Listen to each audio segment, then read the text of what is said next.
Okay, well, painful, really for our guys. The amount of work they continue to put in and play with competitive character. It is tough. There's no other way to say it. Give credit to Iowa. They beat us, made one more play than we did at the end. And so I give them credit. I look at it, the effort defensively really throughout the night.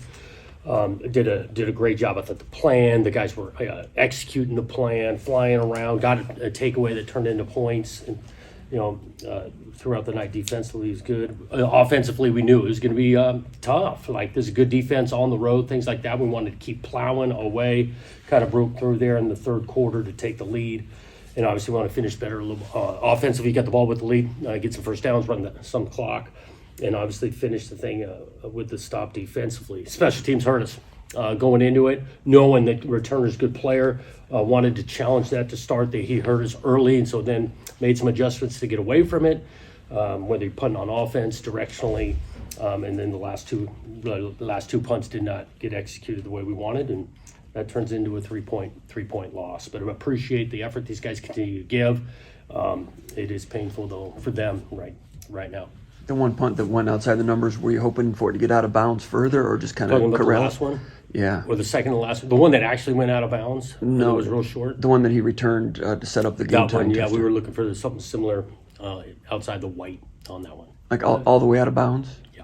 The contact that Alessio took throughout the game, not just the sacks, but just on a down-and-down basis, the contact he took. How much do you think that maybe through the offense off schedule, just in terms of him finding his own rhythm, especially that fourth quarter? I think that was three and outs. Yeah, that's right. The fourth quarter of ability to get some first downs to eat the clock, especially when you got the lead. I do think Alessio continues to battle and made some good throws tonight. Obviously, two of those throws to McCray. The first one for the touchdown, we got protection on that one. That's a longer development. Took the shot. Well executed there. The red zone one to McCray, bringing the blitz and everybody gets the one-on-one shot. Well placed, good play by McCray. Alessio's a tough kid, and this is a physical game, and not just on like his how many blows he's taken in those fourth quarter drives. We got to execute to finish the game better. You impressed with him? I mean, Iowa's defense traditionally in this place, offenses don't do well here. Alessio, it's third start coming in here. Yeah. I mean, like a competitive character. I talk about a lot of those guys in the locker room. That's definitely Alessio. On the road, communication, standing in. That's a good defense. Schematically, they challenged him. Keeps getting up and throwing strikes. He gives us a chance. Those fourth quarter drives, 3 and out 3 times and 1 4-play drive. What changed from the third quarter to the fourth? They tightened some things up. We tried to. It wasn't like we were just handing it off the whole time. We were still trying to make some throws. Need to gain first downs to keep the thing going, especially the way the defense was playing. I don't know what else to dive in. We got to make some plays. Got to execute better to finish the game. You've got a really good punter, and was your goal then to try to challenge Caden Weegan early, and then when he returned it, then adjust off that? Went into the same. We were going to punt him the ball, and again, placement matter, obviously coverage, and even the one he takes. The early one, he takes it back. We've got chances to get him on the ground. It wasn't like it was, we didn't. But after that case, then we were ready and planned to be ready to adjust. And part of that was the offense, and then part of it was the punt direction. Obviously, the results haven't been there, but I'm wondering, are you seeing some steps on defense the last month or so? I guess with what they're doing. Yeah, well, just coming off of this one, I mean, you look at the tackling and created a couple takeaways. That part with fourth down stop, the ball on the ground of the quarterback, stops. I think they're continuing to battle, and there's some good stuff defensively. The fourth down. Can you walk through the play at the end of the first half? Yeah. And the decision-making process there, rather than punting or trying to kick it out of bounds. Into the half, we really called the timeout. I think they were going to let it go. Logic was to we were erring on the aggressive side. Ended about 12 seconds, called the timeout. There's going to be 2 plays left in the half is the thinking. It's 4th and 2. Thinking they were going to get an aggressive call defensively, we tried to more or less run a pick play that they out-executed us on, and we turned the thing over, gave them an opportunity for the next play of those 12 seconds. We were running the play with the mindset of we got a chance to have a big hit and then turn this into 3 points. It didn't turn out that way. And that ultimately, in just true transparency, turned into my decision making late in the game. Same thing, fourth down, about the similar region, feeling the way our defense had played and all that to punt the ball and played in overtime. What they ended up, I don't know, 30 seconds or whatever they had. When did you know Alessio was going to punt in this game and make that a part of the? We've been repping that since fall camp. We've had that in the package. And so this week, we knew that was a tool we might be able to use. So we did a little bit more of it this week, prepping. Did he have any latitude to call any of those offensive plays, or was the On design- those? Not on those that punts? call. Okay. Not on that call. How hard is it to talk to your team in the locker room after some of these losses? It get increasingly hard, I imagine. You know, yeah, losing's tough, right? And so, but that's what we all sign up for, to play this competitive game. And then I think you go in there and again, as a leader, you address the group, talk about some of the appreciation, the effort and things, how we can get better. But yeah, after losses is tough on everybody.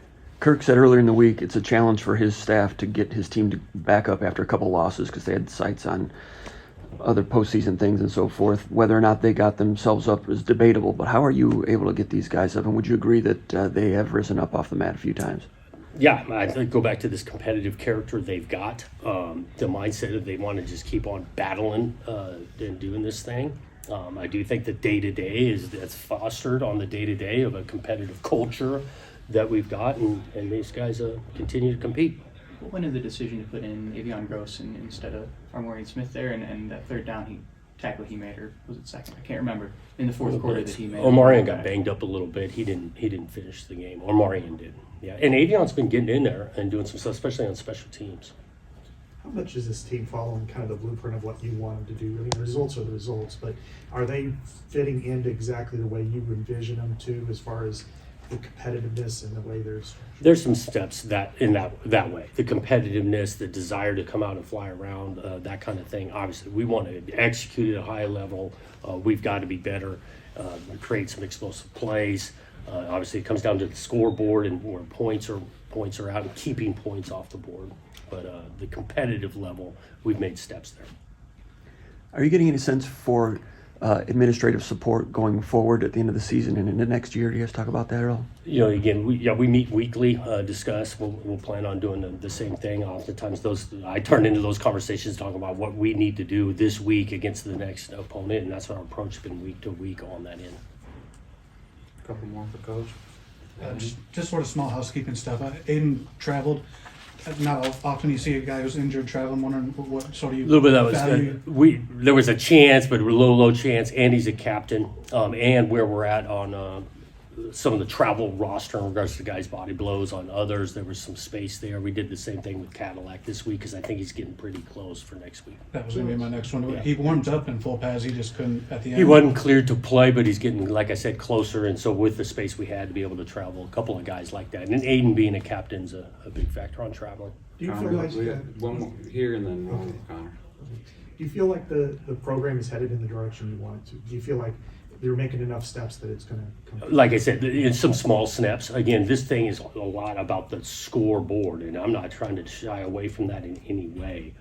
There is some internal steps. We talked about the competition level. We played out there with some redshirt freshmen out there playing, especially on offense. So there's some things that we're going to be able to build off of like that. We always ask about players getting off the mat and staying motivated, but the coaching staff and keeping everyone on a united front together, how has that progressed in this losing streak? Because everyone... Yeah, the same way. Like we got some pros in that room. These coaches staying together and diving into these players. That continues to happen day in and day out. The tight ends, was that part of the plan today, or is it just kind of developed that way? Part of that because of the run plan and the action off of that. Some of the action pass we're given for Alessio to break contain. Oftentimes the tight ends of a factor that way. That's why I played out. We saw more of that since maybe the Indiana game. Would you agree with that? And defense has changed from week to week, and the ball goes differently in different Right. places. There wasn't like, okay, intentionally let's completely change, get the ball to the tight end. But some of this, whether you're designing run game with play action game, protection, so then he's breaking, contain, not asking him to just sit in the pocket. The tight ends oftentimes are more factors when you do that. Last one was Steven right here. I'm just wondering, kind of vague, I guess, but that third quarter, once you guys take that 10-point lead, there was a lot of juice, energy, activity on the sideline.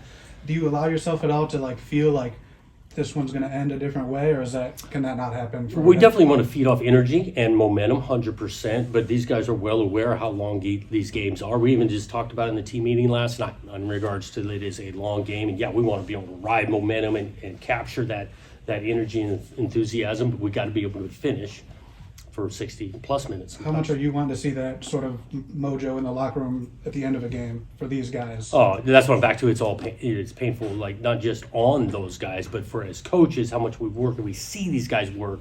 Yeah, we want them to see better result at the end. Thanks, Coach. Appreciate it. Thank you.